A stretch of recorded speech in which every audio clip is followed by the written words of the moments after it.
Okay. All right. Um, Compromise of 1850. Let's see what it entails. This is the map of the Compromise of 1850. Now, California has already been admitted as a free state. California's already been admitted as a free state. Texas has already been admitted as a slave state. The Minnesota Territory is developed, and then the Oregon Territory, which was solidified by 1848, is also only open for free states. Now, the Missouri Compromise, within this compromise, still has a chance of winning. Okay? If all of these free states, if all of this territory can be filled with free states, that would give the abolitionists enough votes in the Senate to be able to move towards abolishing the institution of slavery. These two territories where slavery would be open for are going to be open based on the principle of popular sovereignty. So California comes in as a free state, then New Mexico is supposed to vote whether or not there be a slave state or a free state, and then Arizona will vote whether it wants to be a slave state or a free state, and then the Utah Territory and Nevada will vote whether they want to be a slave state or a free state. Okay? These territories will vote. Now, the unorganized territory, based on the Missouri Compromise, says that this is only open for free states. Only open for free states. So as we move forward from here, this Compromise of 1850, you can still see roughly the plan to try to eliminate the institution of slavery. If all of those territories can be made into free states, if some of these territories will adopt free state stance, then those states can, they would have enough votes to eliminate the institution of slavery. See, some of those pieces of the compromise are still there.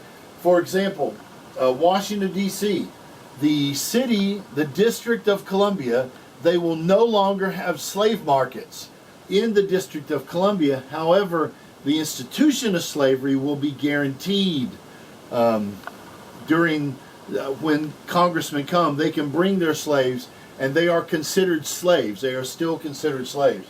So those compromises, and see, the Southerners really didn't have anything to give up, because the District of Columbia is a small place, and if a Southerner wanted to purchase a slave, and they were living in Washington, D.C., all they had to do was go to Virginia or to Maryland, where there were plenty of slave markets all over in those territories.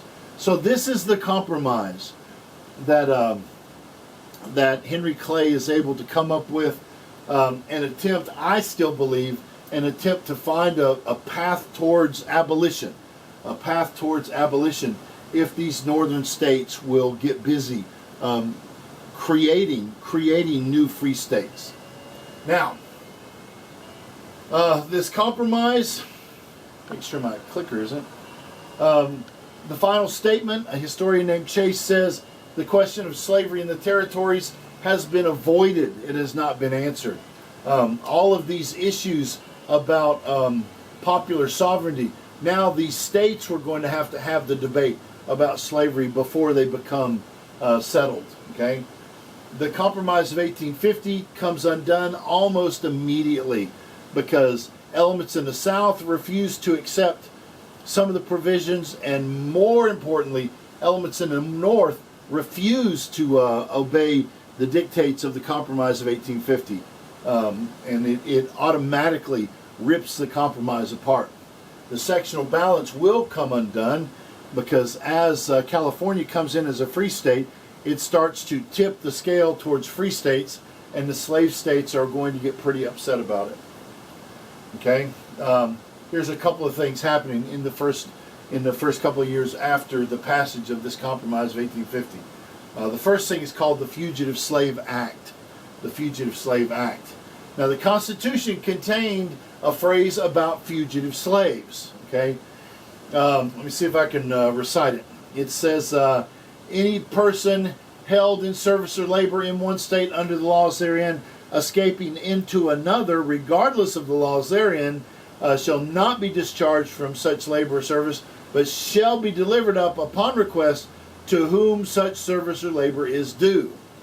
Basically, what that phrase in the Constitution called the Fugitive Slave Clause, it says in 1793 it allowed slave owners to go into free states to retrieve their property, to hunt for their runaway slaves. One big business during this time period was slave hunters. It's really, there were more slave hunters. Usually this clause in the Constitution is left to for bounty hunters, people who can travel from state to state to state chasing someone who is a fugitive from justice for a bounty, for pay. And that's what these slave hunters did. Okay? So now, the South wants this clause strengthened by legislation. Even though this is what the Constitution says, that escaping into a free state does not make a slave free. Okay? In 1830s, free states started passing what they called personal liberty laws. If you escaped to Illinois, Illinois said, now you're a citizen of Illinois, we grant you personal freedom. And so as far as Illinois was concerned, that person was free. However, federal law, the Constitution, supersedes state law. So when the state says, we don't believe this part of the Constitution, when it goes to court, the federal law is the one, the Constitution is the one, and so these fugitive, these personal freedom laws are going to eventually be tested in the Supreme Court. So in the 1830s, these Southerners realized that the Northerners aren't obeying this Constitution. They want the Fugitive Slave Act to strengthen the Fugitive Slave Clause. In 1850, it's going to require the governments of the northern states to assist these southern plantation owners in the retrieval of their property. For example, if I get news that my slave from Mississippi is living in Illinois, I can send word to the county in which this slave is, to the sheriff. Under this clause, the Fugitive Slave Act, part of the Compromise of 1850, that sheriff would be obligated to send deputies to detain that slave until federal marshals showed up to transport that slave back to Mississippi. Now, this was part of the compromise that the Southerners demanded for them to agree to the Compromise of 1850. When they did, when the agreement was settled, the people in the North refused.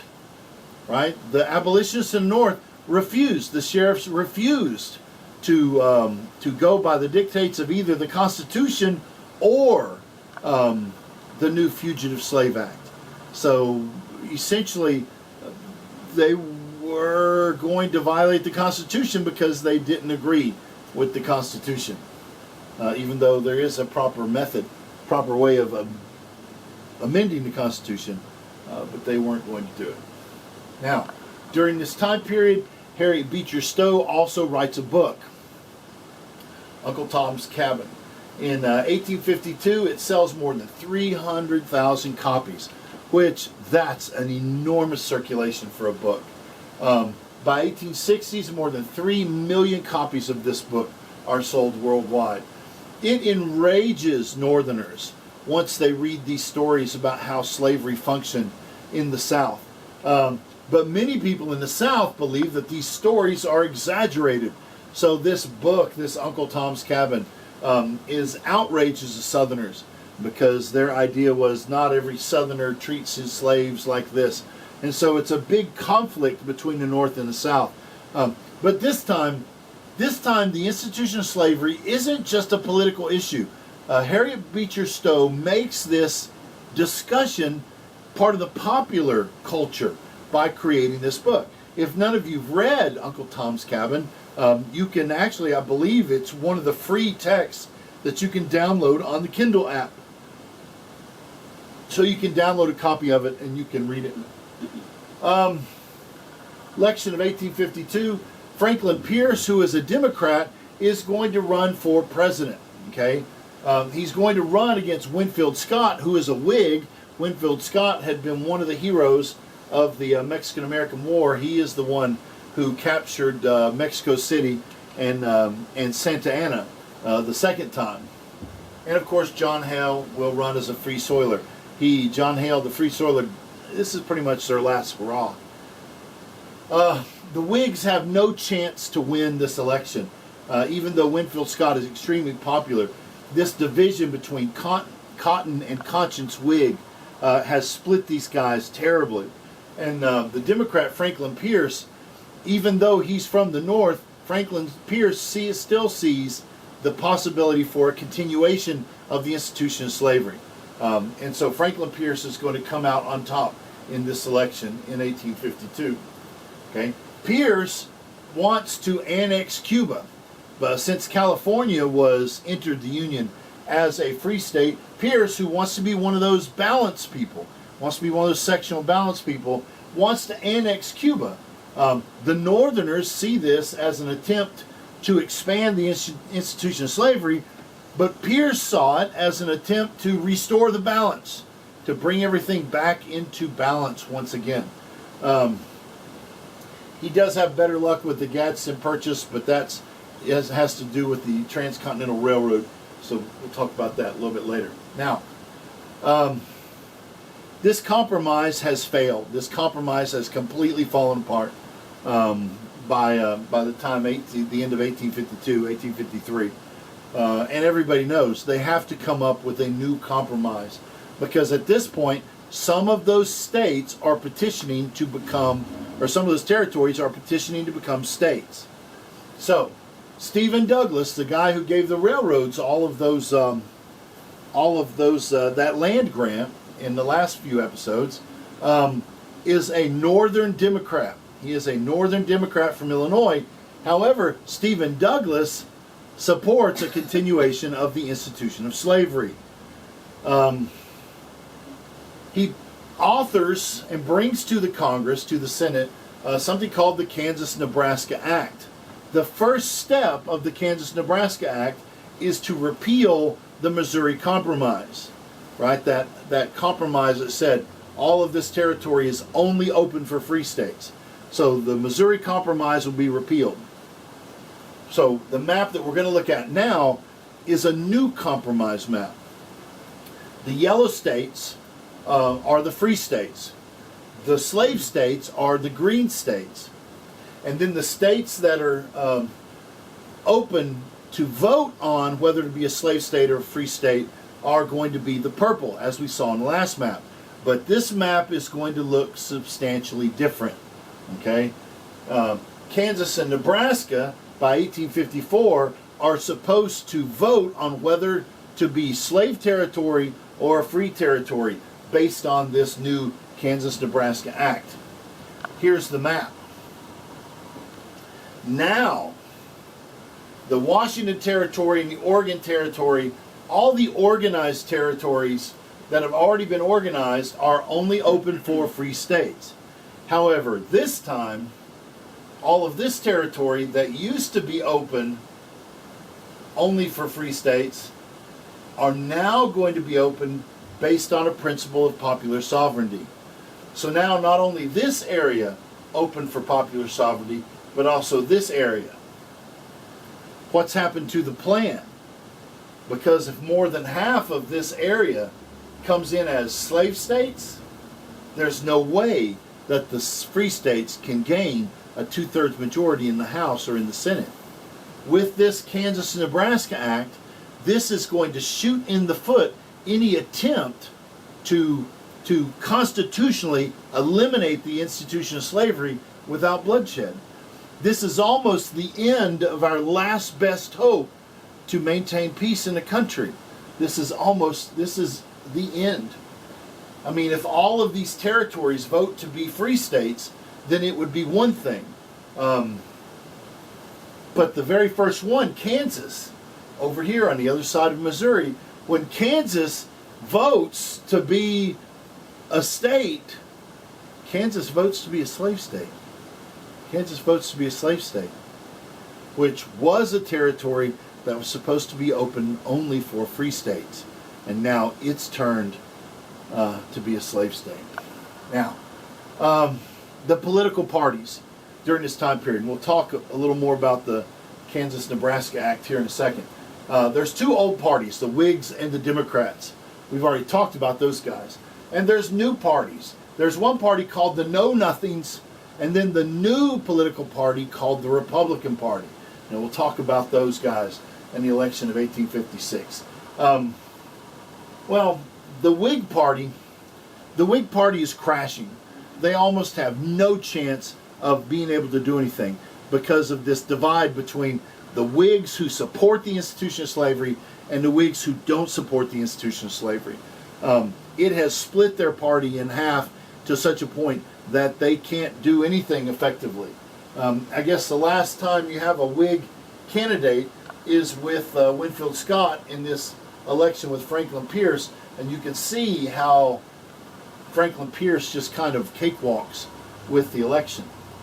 There is still a faction of the Whig Party in the election of 1856 when Millard Fillmore is running for president.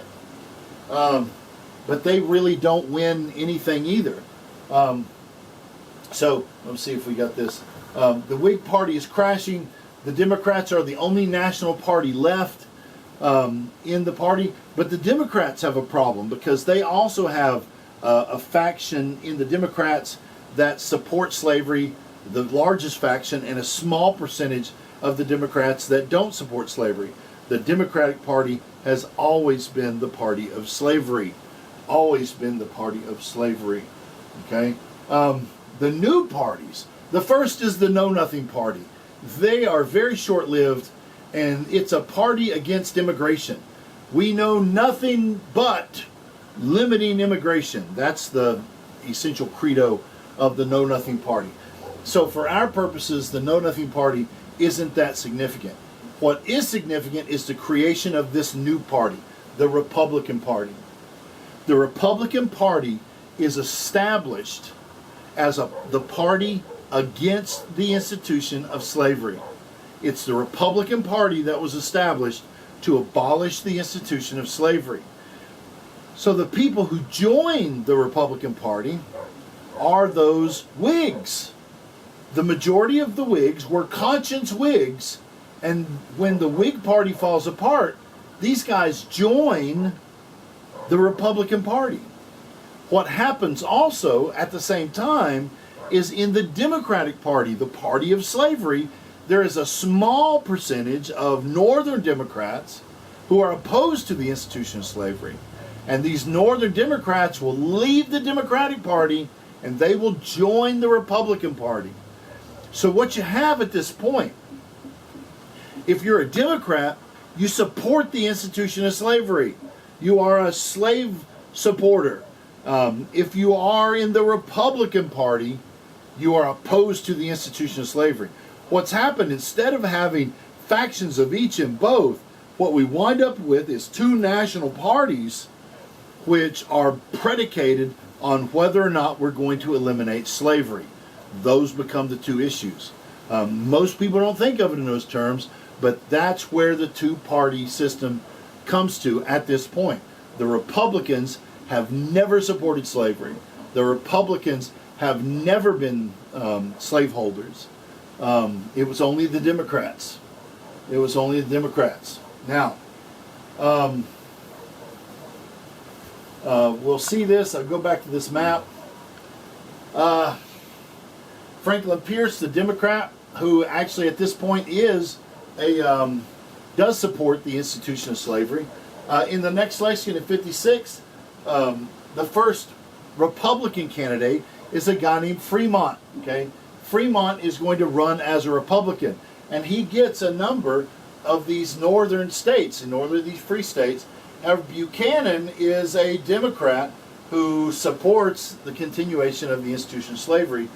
He is going to win the Democratic candidate. And what you need to understand, he also wins California. Even though California is admitted as a free state, he wins California.